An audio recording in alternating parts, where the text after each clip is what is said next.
Bonjour aux personnes qui nous ont rejoints sur Zoom pour cette nouvelle session du cycle DigiLunch. Je rappelle le principe du cycle. DigiLunch, c'est une série de conférences de culture numérique à destination du personnel enseignant et administratif des deux hautes écoles de la Genève et de l'ECAL à Lausanne, qu'on salue. Donc ce cycle alterne des conférences entre les deux écoles. Aujourd'hui, nous sommes à la Edge Genève en compagnie de la designer Claire Elliot, qui travaille à l'intersection de la mode et de l'électronique, notamment autour des vêtements dits connectés, mais pas seulement, également des textiles. Et donc l'objet de cette session, c'est de vous donner en 25 minutes environ les clés de compréhension de ce domaine-là. Même si vous ne connaissez rien, l'enjeu c'est d'être le plus didactique possible et également de vous permettre de comprendre les enjeux de ce champ d'activité dans la pédagogie. Et puis, suite à cette présentation didactique de Claire, nous aurons un temps d'échange ensemble via le chat où Claire pourra répondre à toutes vos questions.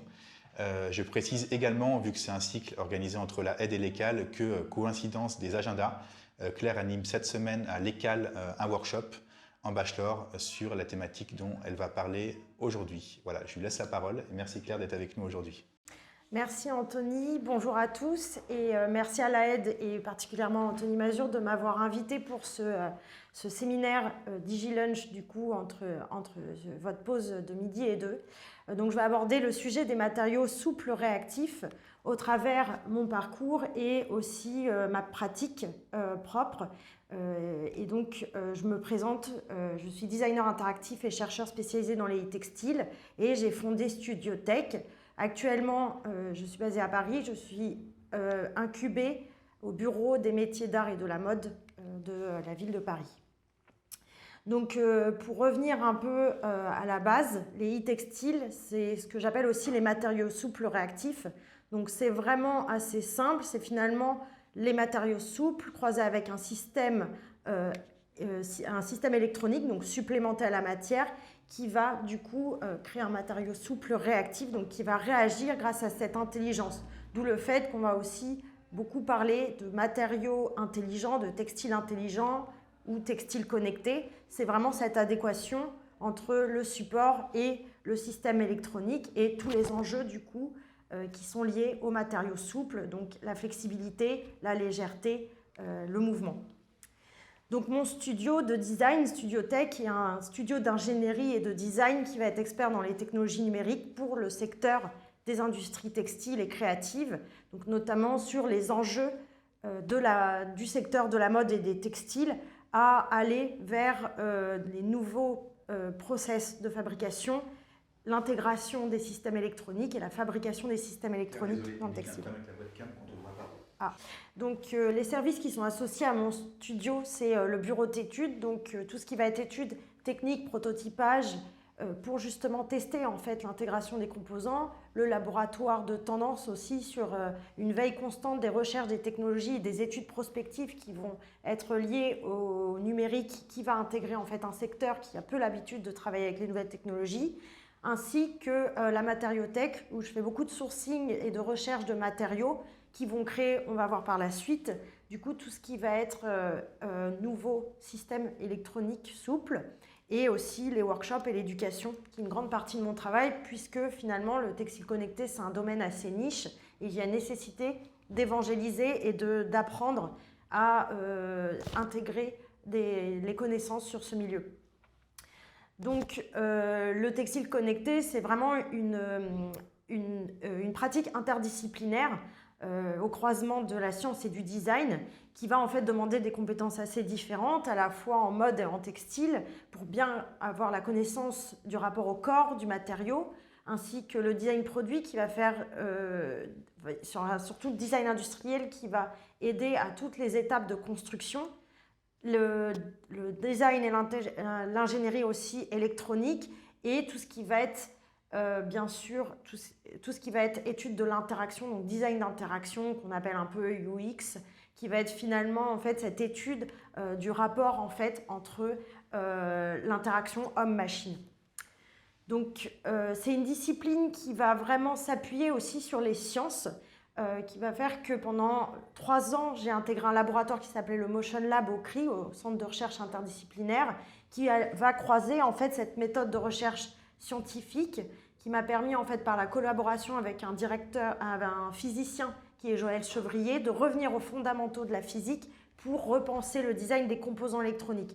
Donc en fait, en revenant aux fondamentaux, on va déconstruire et puis pouvoir retravailler les composants électroniques qui, à l'heure actuelle, sont compliqués à intégrer puisque c'est des composants électroniques solides et qu'il y a peu de choses sur le marché en termes d'électronique souple.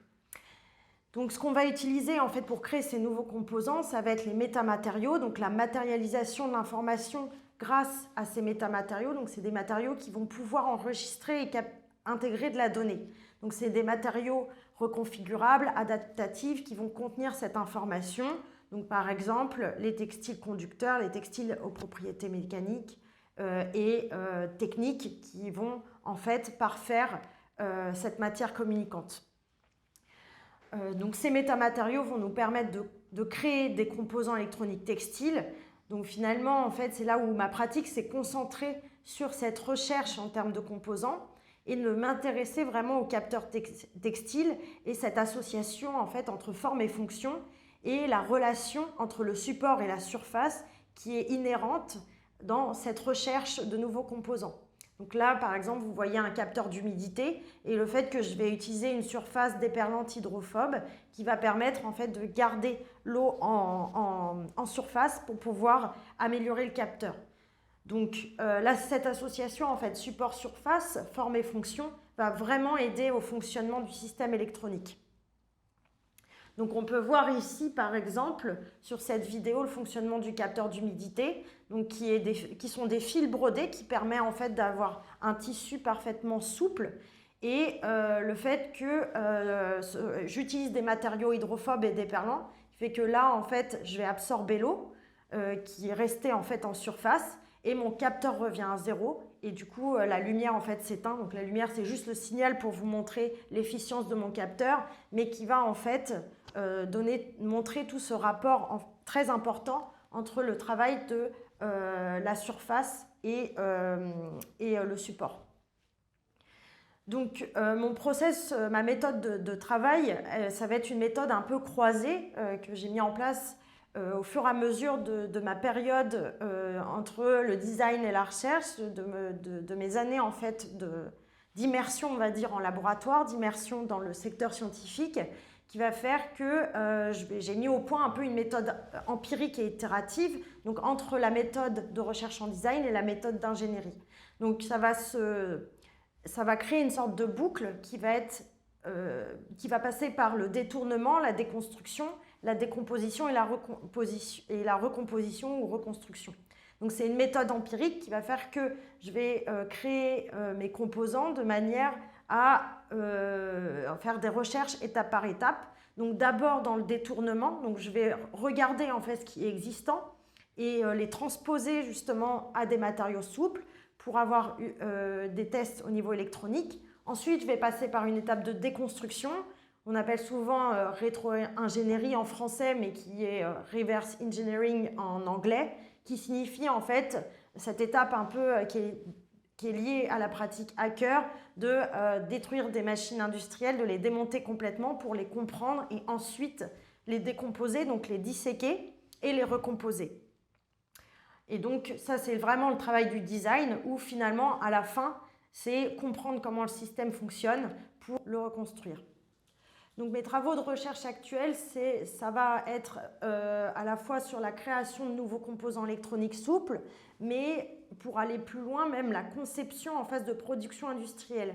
Par exemple, vous voyez ce capteur d'humidité que je vous ai montré juste avant, il va être là, ici, tricoté avec une machine industrielle qui va faire qu'on a des bandes de tissus conducteurs et qui va faire qu'on va pouvoir les produire à une plus grande échelle et dans une intégration qui va être plus industrialisée pour des produits à commercialiser. Parce que la problématique du textile connecté et du vêtement connecté, c'est que pour le moment, c'est assez difficile à industrialiser par cette problématique d'intégration des composants solides dans de la matière souple. Donc en industrialisant finalement ces composants directement dans des industries textiles, on évite tout le passage et toute la communication, les ponts à faire entre le textile et l'informatique.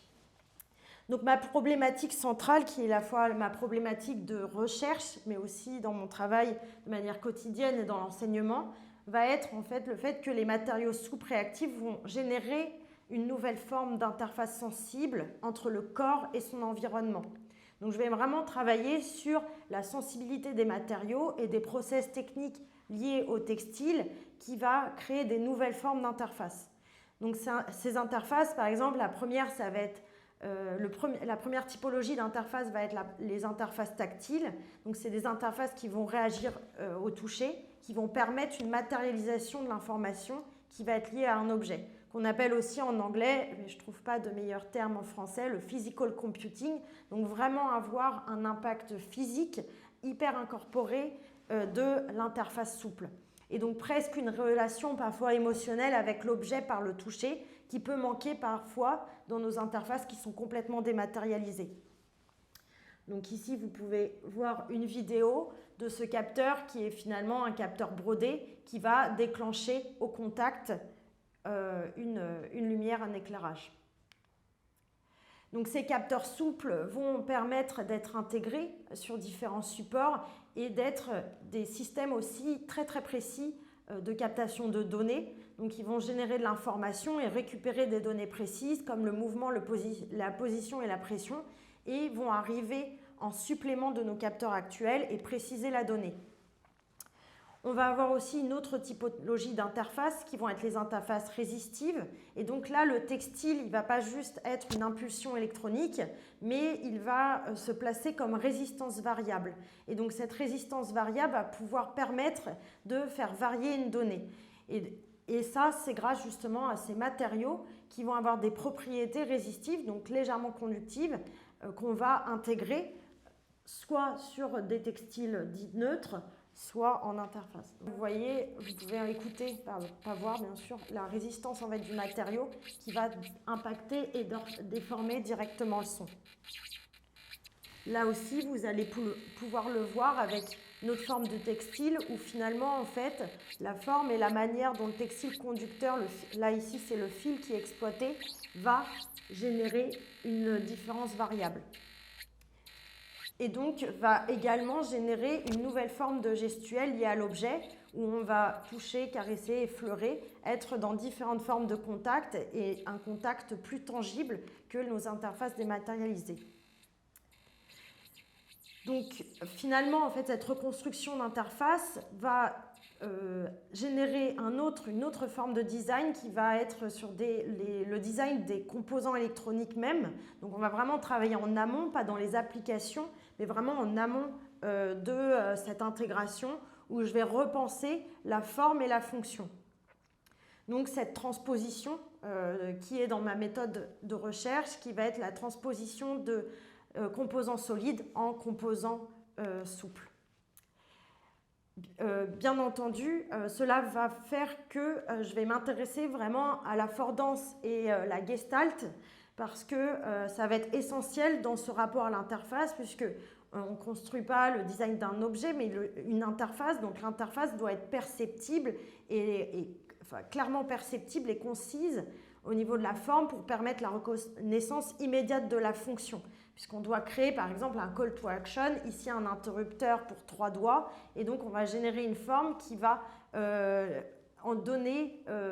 induire le geste et donc induire le fait de toucher, presser, glisser.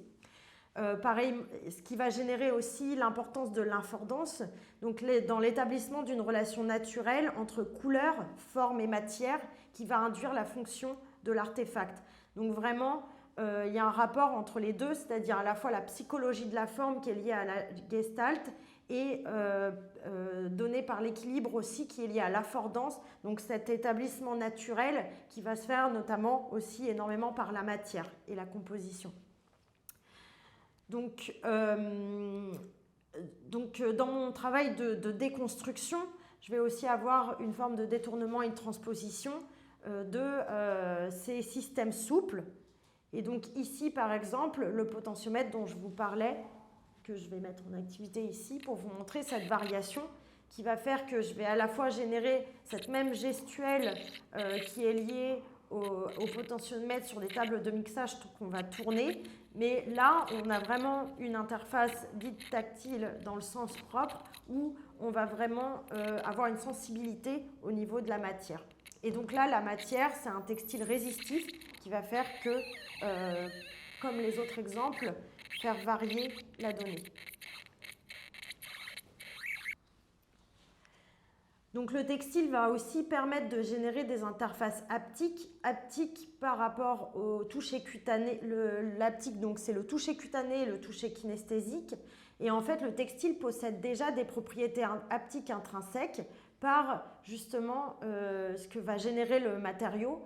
Donc par exemple, ici, le velours c'est vraiment une interface au toucher haptique parce qu'il y a une texture qui est générée particulière et qui va induire et aider justement à ce que j'appelais tout à l'heure l'affordance, donc ce retour immédiat des sensations qui va faire qu'on sait par exemple qu'on a touché, on sait qu'on a ce retour direct du capteur. Donc les interfaces haptiques, c'est à la fois transmettrice d'émotions, amplification de sensations et simulatrice d'émotions par rapport justement à cette texture qui est inhérente au textile. Donc en exemple de projet qui exploite ces interfaces haptiques, on a Learning Matter, qui est un projet que j'ai construit en collaboration avec Marion Voileau et sous la direction de Joël Chevrier. Donc c'est un projet de laboratoire qui sont des outils pédagogiques pour l'éducation à la petite enfance, où en fait, dans ce projet, on remplace les interfaces écran par des interfaces haptiques et sensibles. Donc on va générer l'action qui va générer une nouvelle typologie de gestes qui sont instinctifs et qui vont donner comme feedback une lumière pour justement tout ce qui va être exercice de motricité dû à la relation au support. Donc vous voyez ici, je vais vous montrer plusieurs exemples de justement, là ici on a plutôt caressé, qui va être induit à chaque fois à la fois par la matière et la forme, qui fait que c'est des call to action qui induisent la gestuelle associée. Donc ici souffler. Et je me suis ainsi intéressée pas que aux capteurs et ce qu'on appelle aussi les inputs dans l'interface, mais aussi aux actuateurs souples. Donc comment est-ce qu'on va aussi réintégrer une forme de feedback qui va être plus sensible, plus tangible et même plus organique que les actuateurs qu'on va avoir. Donc les enjeux vont être par exemple comment intégrer la légèreté et l'aléatoire et la motorisation de surface souple grâce à des nouveaux composants et des nouveaux systèmes. Donc j'ai fait tout un travail par exemple sur les surfaces vibratiles, le fait de travailler sur les bobines. Donc là, la bobine de cuivre qui va être installée sur un textile qui est un textile en fait qui sert à faire des cerfs-volants. Donc un textile très vibrant au niveau de la matière. Et donc lorsqu'on met cette bobine sur ce textile, on va obtenir avec un aimant et un circuit une sorte de vibration de la membrane. Donc finalement, ça va permettre de faire une surface qui vibre et qui peut être autant un haut-parleur qu'un type de moteur souple et plat dû à un champ électromagnétique. Donc j'ai fini par exploiter, après avoir fait ces tests de système, de surface, de bobines en surface, de l'intégrer à un projet qui va en fait être un démonstrateur de ce qui peut être une interface relationnelle. Donc comment est-ce qu'on renverse le paradigme de l'écran pour pouvoir réintégrer de la matière souple et transformer par exemple les pixels en des éléments physiques tridimensionnels pour donner une possibilité d'alternative à nos interfaces de communication qui vont être plus sensibles et rendre aussi tangibles nos interactions où on a une visualisation tridimensionnelle. Donc là, je vais vous présenter très brièvement Soft Mirror en regardant le temps qu'il me reste.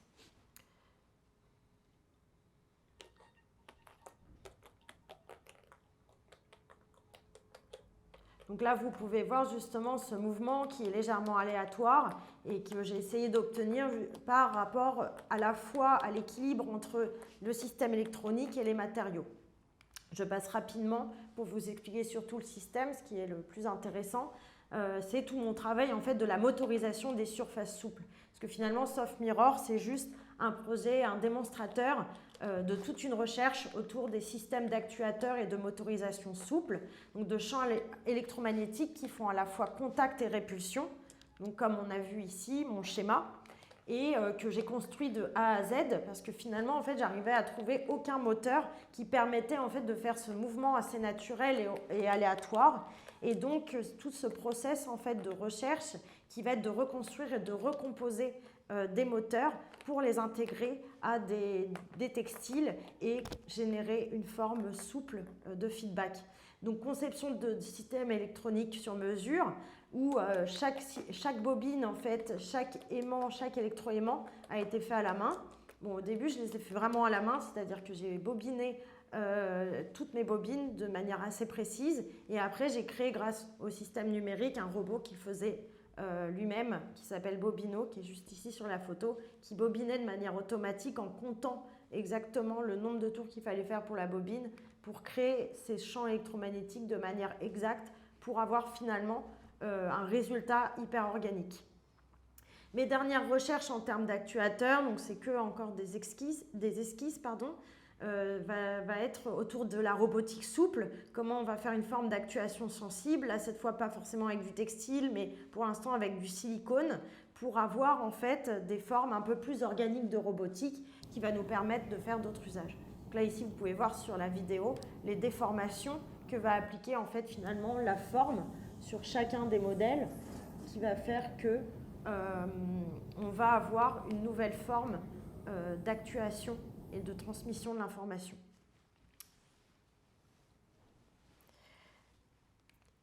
Et donc forcément créer des nouvelles formes d'interface qui va être plutôt dans le déploiement avec quelque chose d'aléatoire. Ici, une des interfaces capacitives, donc qui réagit, c'est un interrupteur assez basique qui va être déclenché, qui va fonctionner grâce à de l'encre conductrice que vous voyez ici, qui va déployer une forme de fil en fait à mémoire de forme qui va pouvoir bouger en fait en fonction du geste. J'ai essayé de faire le plus rapidement possible. Je vous remercie pour votre attention et j'attends avec impatience vos questions. N'hésitez pas à aller voir les projets, la plupart de mes projets qui sont sur mon site web. J'ai aussi la plupart des schémas et de mes codes qui sont en open source sur GitHub et je suis ouverte à toutes vos questions et réflexions. Merci beaucoup. Merci Claire. Peux-tu afficher la discussion dans Zoom, comme ça on aura les questions dans le chat.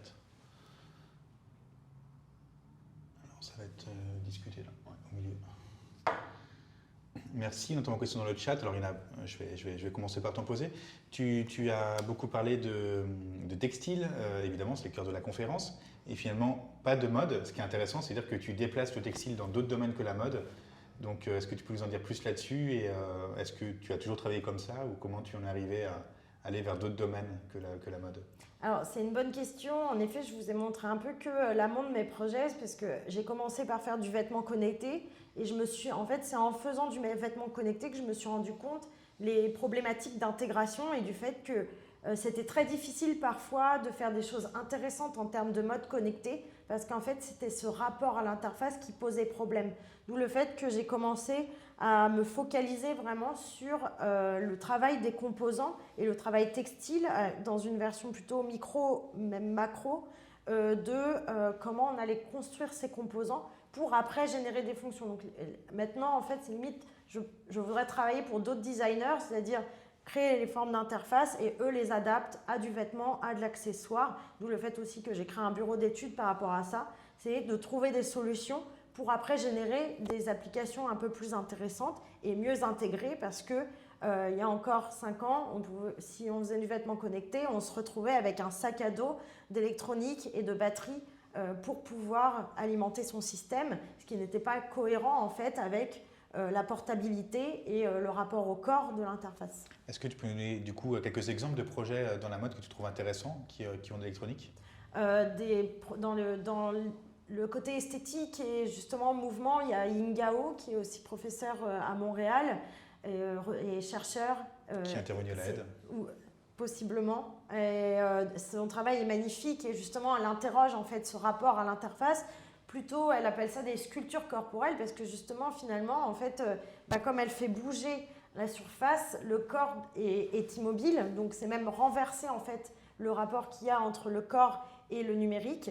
Et du coup, c'est une approche que je trouve qui est presque contraire à la mienne, mais justement que je trouve intéressante et qui m'a beaucoup remis en question sur justement ce rapport à l'interface qu'elle avait beaucoup défriché avant moi. Une question dans le chat, je te laisse la lire. De Sophie Ray, je n'ai pas de questions pour ma part, mais c'était passionnant, une belle découverte. Un franc merci. Merci beaucoup Sophie. Alors je continue sur les questions. Quels seraient les défis en pédagogie pour les axes et les projets que tu abordes? Parce que c'est quand même pour des enseignants-enseignantes qui ne connaissent pas bien l'électronique, c'est compliqué. Par où on démarre?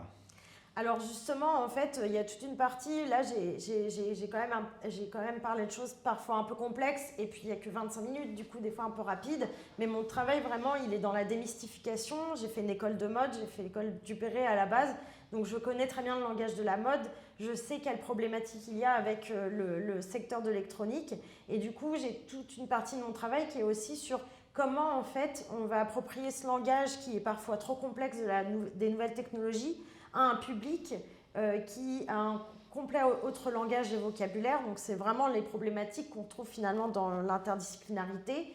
Et du coup, en partageant aussi mes travaux en open source, en espérant qu'ils soient réutilisés, réadaptés. Donc voilà mes biais et aussi par les workshops. Donc pour l'instant, j'enseigne plutôt en école d'ingénierie textile, mais j'aimerais plus enseigner en école de mode pour justement avoir cette particularité d'intégrer la recherche dans la mode, pas que juste de concevoir une collection de vêtements, mais aussi d'interroger en fait par la pratique les nouvelles technologies dans le secteur de la mode. Alors justement, tu me tends la perche, c'est un cycle de conférences entre l'ECAL et la Aide. Est-ce que tu peux nous donner en quelques mots l'objet du workshop que tu donnes cette semaine à l'ECAL? Merci, oui, bien sûr, merci pour cette question.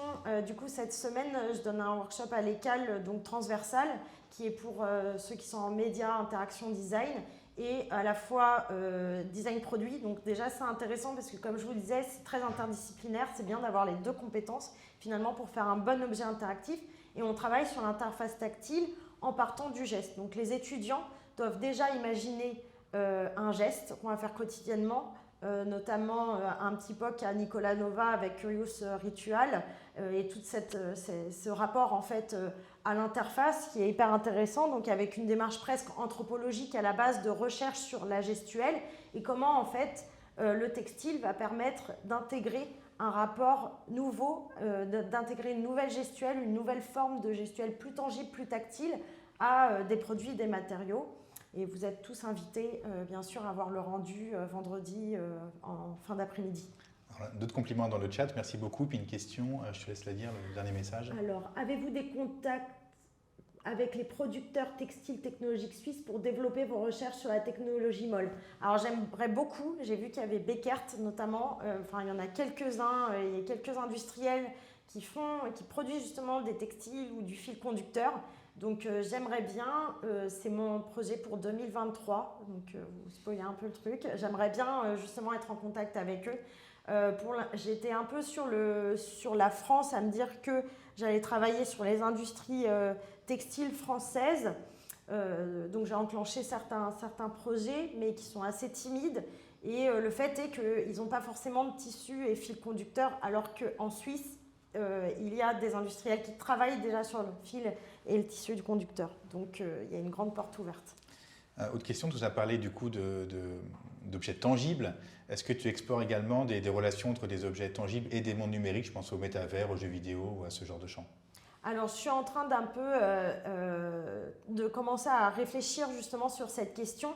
Et parce que justement, on va en fait de plus en plus manquer de matérialité par rapport à l'arrivée des métaverses. Et d'ailleurs, c'est cette peur un peu commune d'être en dépossession de cette matérialité. Par exemple, je pense au travail de la photographe et performeuse Lucy McRae, qui est dans un futur un peu dystopique et essaye de protéger le corps du fait que le corps n'a tellement plus l'habitude d'avoir des sensations tactiles qu'il faut protéger le sens du toucher des corps. Et donc elle fait des installations qui sont magnifiques. Je vous invite à aller voir son travail, qui montre en fait ce futur dystopique sur ce rapport au toucher qui n'est plus existant et qui est disparaissant. Et du coup, comment en fait, avec le métaverse, on va pouvoir peut-être générer des interfaces plus tangibles, notamment aussi des retours haptiques dans les interfaces de communication, mais pas des retours haptiques qui vont être juste vibratoires avec des vibreurs comme on connaît sur nos téléphones portables, mais vraiment que la matière vienne suppléer ces retours haptiques.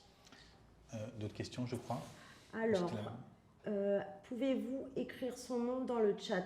Oui, on le mettra, oui. On le mettra à la fin de la conférence pour ne pas interrompre le flux. Je vais vérifier aussi l'orthographe parce que je ne suis même pas sûre que ça se prononce exactement Beckert. Et en écho à ce que tu viens de dire, je précise que le jeudi 19 mai après-midi 2022 à la Aide aura lieu un colloque appelé Possible Verses qui traitera en Master Media Design des différents métavers alternatifs créés par des artistes et designers pour montrer qu'on peut vivre ailleurs que dans Facebook. Voilà, petite parenthèse. Donc, je ne sais pas s'il y aura des métavers qui incluent des objets tels que tu parles, mais quand tu parles, ce sera intéressant de le regarder. En tout cas, c'est une problématique très intéressante sur laquelle il faut s'intéresser et sur laquelle les designers textiles et mode devraient se pencher assez rapidement. Quels sont tes projets actuels, Claire? Finir mon workshop à l'ECAL. C'est du mal à penser à autre chose parce que là, on est en rendu. Mais je travaille avec l'Institut du cerveau de Paris pour l'instant, qui est rattaché à l'hôpital de la Salpêtrière, sur un projet top secret bien sûr. Donc je vous en dirai plus quand il sortira et que potentiellement il sera en open. Donc voici mes directives pour l'instant. Et je vais faire une conférence en France pour l'ENS qui va être sur la robotique. Donc justement sur ce travail que j'aurais poussé encore un peu plus sur la robotique souple, et donc conférence et exposition qui aura lieu donc 2 juin, la conférence qui sera en streaming public et ouverte à tous. Donc si vous me suivez notamment sur les réseaux sociaux, vous aurez le lien. Et une exposition, si jamais vous avez l'occasion pour les Français ou pour ceux qui vont en France, du 9 au 12 juin, de passer par l'ENS Cachan. Il y aura une exposition sur la robotique et je montrerai plein de choses. Alors, une question pour toi. Dans beaucoup de tes projets, tu utilises finalement des technologies assez simples, des capteurs low cost qu'on peut trouver facilement dans le commerce, qui sont assez peu onéreux, pareil pour les textiles. Tu n'es pas du tout dans le luxe dans ta démarche. Et du coup, je vais te demander comment, selon toi, on peut conjuguer textile, électronique et transition écologique ou disons, développement durable ou les enjeux de responsabilité. Souvent, on voit ça comme opposé. Comment tu penses que ça peut se mêler?